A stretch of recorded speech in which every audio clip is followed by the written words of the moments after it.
ನಮಸ್ಕಾರ ಸ್ನೇಹಿತರೆ, ಮುತ್ತಿನ ಗನಿ ಚಾನಲ್ಗೆ ಎಲ್ಲರಿಗೂ ಸ್ವಾಗತ. ನಮ್ಮ ಚಾನಲ್ ಸಬ್ಸ್ಕ್ರೈಬ್ ಮಾಡಿಕೊಂಡು ಬೆಲ್ ಐಕಾನ್ ಪ್ರೆಸ್ ಮಾಡಿ ಆಲ್ ಸೆಲೆಕ್ಟ್ ಮಾಡಿ.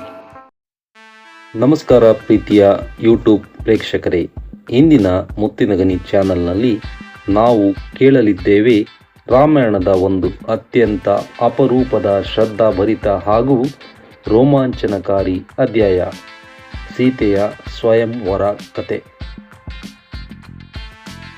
ಈ ಕತೆ ಕೇವಲ ರಾಮನ ಶೌರ್ಯವಲ್ಲ, ಶ್ರದ್ಧೆ, ಭಕ್ತಿ, ಧರ್ಮ ಮತ್ತು ವಿಭಿನ್ನ ರಾಜರ ಪ್ರತಿಷ್ಠೆಯ ಕಾದಂಬರಿಯಂತಿದೆ. ಈಗ ಈ ಕಥೆಯ ಪ್ರವೇಶ ಮಾಡೋಣ.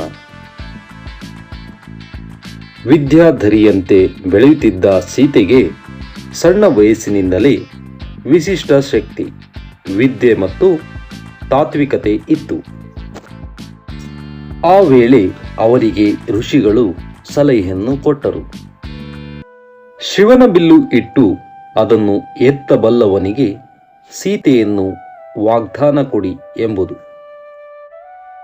ಈ ಸಲಹೆ ರಾಜ ಜನಕ ರಾಜರಿಗೆ ಕೆಲ ಪ್ರಶ್ನೆ ಮನದಲ್ಲಿ ಮೂಡಿತು. ಅದು ಯಾರು ಎತ್ತಬಲ್ಲರು? ಆ ಬಿಲ್ಲು ಸಾಮಾನ್ಯವಲ್ಲ, ದೇವತೆಗಳು ಕೂಡ ಎತ್ತಲಾಗದಂತಹ ಭಾರಿ ಶಕ್ತಿಯ ಬಿಲ್ಲು. ಜನಕ ಮಹಾರಾಜರು ಮಿಥಿಲಾದಲ್ಲಿ ಸ್ವಯಂವರದ ಘೋಷಣೆ ಮಾಡಿದರು. ಈ ಘೋಷಣೆ ನಂತರ ಅನೇಕ ರಾಜರು, ಮಹಾಬಲಿಗಳು, ಗರ್ವಿಷ್ಠರು ಬಂದು ಸೇರುತ್ತಾರೆ. ಬಿಲ್ಲನ್ನು ನೋಡಿದ ಕ್ಷಣ ಹಲವರು ಹಿಂದಕ್ಕೆ ಸರಿಯುತ್ತಾರೆ.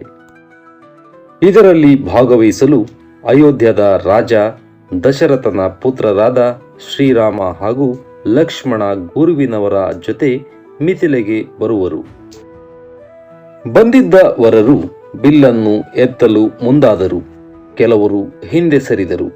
ನಂತರದ ಸರದಿಯಲ್ಲಿ ರಾಮ ಬಿಲ್ಲಿನ ಮುಂದೆ ನಿಂತು ಧ್ಯಾನ ಸ್ಥಿತಿಯಲ್ಲಿ ದೇವರನ್ನು ಪ್ರಾರ್ಥಿಸುತ್ತಾರೆ. ಎಲ್ಲರ ಕಣ್ಣು ರಾಮನ ಮೇಲೆ.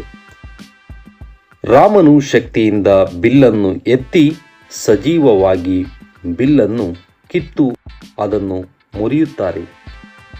ಬಿಲ್ಲು ಮುರಿಯುವ ಧ್ವನಿ ಆಕಾಶವನ್ನೇ ಕದಡುತ್ತದೆ.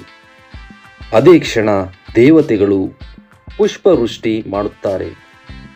ಇದನ್ನು ತದೇಕ ಚಿತ್ತದಿಂದ ಗಮನಿಸುತ್ತಿದ್ದ ಸಭಿಕರೆಲ್ಲರೂ ಆಶ್ಚರ್ಯಚಕಿತರಾಗುತ್ತಾರೆ.